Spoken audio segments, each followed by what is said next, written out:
here are 17 things you can do in the Philippines that are cheap and accessible and affordable for almost anyone. If you're planning on going to the Philippines, you'll want to know about these hot spots that I absolutely loved when I was there. So let's get into it. The relaxing beaches of Boracay. Enjoy the pristine beaches and turquoise waters of this beautiful, consistently highly ranked beach. This is one of the best beaches in the world by far. I've seen a lot of beaches. It is a little on the touristy side, so expect a few crowds, but if you get there, it is good for 1 or 2 days. The Wi-Fi is really good, and I had an awesome time there, and it was absolutely exquisite, and it's a must-see. And you can lay there for absolutely free. It doesn't cost a thing. Okay, then you should island hop over to Palawan. It's one of the most enchanting islands in the Philippines, in the lagoons of Palawan, including El Nido and Coron. All of those are a must-see. They're great for snorkeling, and they're just surreal. It's like you forget you're not even on the planet Earth with it's just the water is so blue and clear, and there's all kinds of wildlife under the water, and just you'll have an awesome time. And there's some really cheap places to sleep right on the beach for like $5 to $10. You can sleep on the beach, and then you can go visit all these different places. Like, it's super cheap, and they even have some surfing there as well. It's almost my #1 spot. Okay, swim with the whale sharks in Cebu.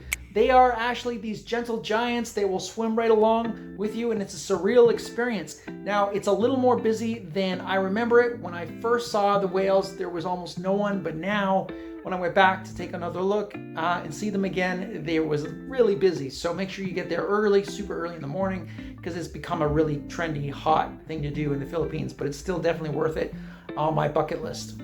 The underground river of Puerto, Princesa. This is a UNESCO World Heritage Site. You can take a boat ride of this subterranean river, so you're underneath the river, and it's wild, and it's like something you've never seen before. And it's marked now as one of the new 7 wonders of nature. So that's pretty wild. So it's a must-see again. Next, this is one of my favorite things, was to relax in hot springs. Unwind in the natural hot springs of Laguna.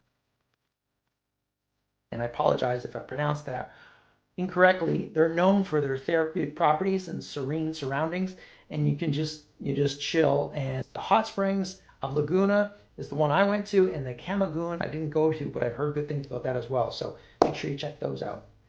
Next, one of the smallest but active volcanoes in the entire world. It is a breathtaking view, and it's a beautiful hike up there. And when you get up there, you'll just want to relax, and it's an incredible scene, and it costs absolutely nothing, and it's definitely high on my bucket list. It's absolutely brilliant, right?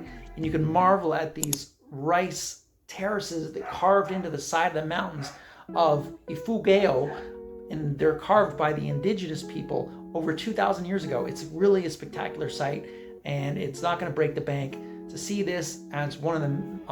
It was really a very, very eye-opening thing you can do, and it's worth it. Snorkeling in Apo Island. There's a marine sanctuary off the coast of Negros Oriental. It's teeming with like bright, brilliant colors of coral reefs and marine life everywhere. It's absolutely breathtaking, and another favorite spot of mine. A lot of people think you need to scuba dive to see amazing marine life, but you really don't. You just go under the water a bit, and it just blows your mind. You don't even need to scuba dive in the Philippines. The Chocolate Hills in Bohol. Now, this is actually 2 things about Bohol. One is it's super cheap to live there, like it's one of the cheapest places in the Philippines to live. And second, it has this landscape called the Chocolate Hills.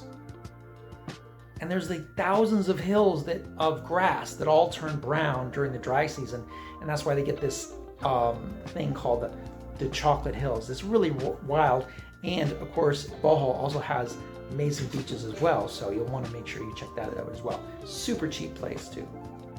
Next, you'll want to make your way to the forest of Dahilayan Adventure Park in Bukidnon, where there's these zip lines you can do, and it's in Mindanao. And they're just go these wild zip lines that just go flying. Make sure that you hang on tight, and you'll be fine. And they don't really cost that much either. Not when I was there. It was like a couple bucks. Now, Pacifico is on Siargao Island, and it's the northeastern part of the island. And there's wild surfing there, and you can pick up a board for I think it was, you could rent a board for 200 to 500 pesos, and that's around a half a day, depending on how you negotiate. And there's all kinds of wild spots. You can go surfing along there. There's not many people there, but that's what I really love about Pacifico. It's very low key. There's less people, but there's really open surf spots. Not a lot of people, not crowded, and there's some great surfing there. So it doesn't cost a lot, and it's absolutely gorgeous. There's this underground cemetery in Nagcarlan, and what it is like thousands of Spanish tombs from the Spanish era. There's like tombs housed in this eerie underground chamber that goes way back to the colonial days, and it's kind of eerie but kind of cool, and it's part of the Philippine culture. Well, not culture, it's about part of the Philippine history, and it's good to know about it and see what's going on there. So it's really neat, and it doesn't cost anything to go, really. It's like very low. Next, climb Mount Pulag. So scale the highest peak in Luzon, Mount Pulag, for breathtaking sunrise views of the sea and of cloud. There's just like a sea of clouds everywhere, and it's absolutely breathtaking. It's a great exercise. You feel amazing, and make sure you take plenty of water because it is hot in the Philippines, and wear good hiking boots. A lot of fun. Bring some food along with you as well. Okay, and next you have to sample the street food. Anywhere you go, you can indulge in delicious, affordable Filipino food. It's so cheap. But just a little warning, take a look around the food stalls and make sure that they look kind of hygienic. Some are better than others, so just use some common sense when choosing which street food to eat, because you could, if you're not used to it, you could end up getting a bit of a sore belly. Okay, so there's this thing called balu. It's like fertilized duck embryo.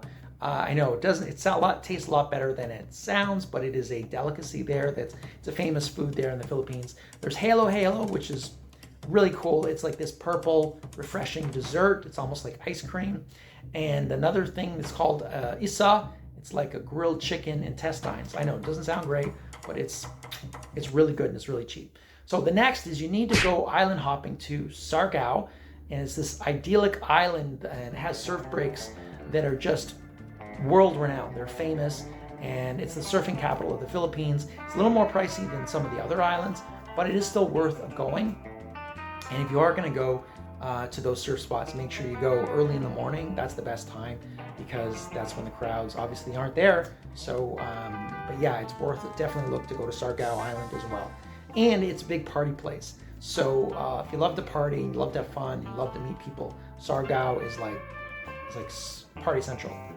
Okay, next, there's these ruins called Corregidor Island, and you can explore these haunting ruins and wartime history of Corregidor Island, located near Manila Bay. So it's not too far off to get to, and it's kind of it takes you way back to another era, and it's really wild to see, and it's important to learn the history of the colonialism when the Spanish came and made a mess out of the Philippines. So it's just a really wild thing to go check out. So if you're a history buff, you'll really like it as well. And one more is on Siargao Island again, north of Pacifico, even farther up in the very northern part of Siargao Island.